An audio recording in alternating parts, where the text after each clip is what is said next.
They're beautiful. Pretty, so much so that you go to extremes to please your mate. How far would you go to please your mate? Our guest tonight, Dr. Etienne Massac Jr. is a Washington, D.C. plastic surgeon. Britten Wilder is the author of Getting and Keeping Your Mate Trained, Whipped, Faithful, and on a Leash. I love this title.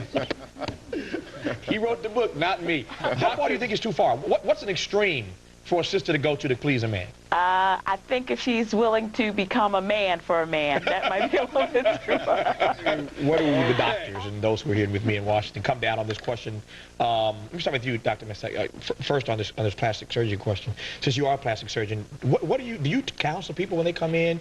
Do you talk to them before you put them on the knife? Do you talk about, I mean, is there like a self-esteem kind of conversation, or do you just like, they come in, they pay, here's what they want to do, and you talk to them about how it's going to be done? Oh, no, yeah, you have to talk to them. You have to find out what's behind, what motivates them. And Sybil said it right, we all have our boundaries.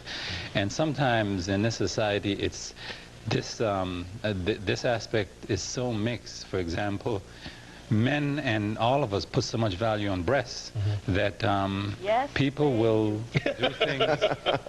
do things to, sometimes they feel that it's to please themselves, but sometimes it's to make sure that society sees them and it helps with their esteem. The number one problem that I think that most of us face is figure, shape.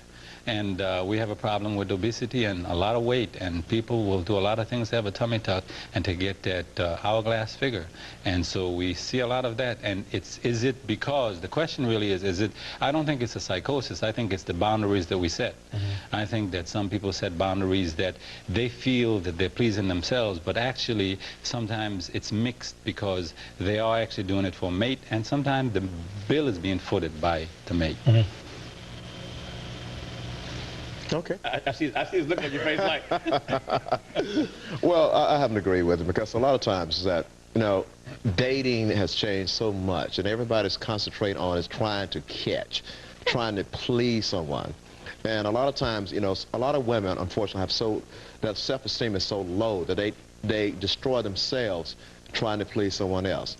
So you got to, okay, you get a breast enlargement. Next thing you know, sometimes the medical reasons behind it, you know, then next thing you know, you got a medical problem trying to please your mate. So a relationship, or what are you trying to do? Make sure that it's enhancing you. You want to do it to feel good about yourself, not so much as to please someone else. We all want to be attracted to our mates or the opposite sex, but you know, some suggestions are good. But the main thing is, do not go beyond your comfort zone. Yeah. You know, as long as you're in a comfort zone, everything from trying new sexual position. You know, you can enjoy sex, but some position you may not want to try. In other words, it goes beyond your comfort zone. So I would agree. Yeah, so as long as you don't go beyond your comfort zone. But you know what? When we get behind closed doors, whatever we say before we close those doors may be completely different from what happens when that door closes.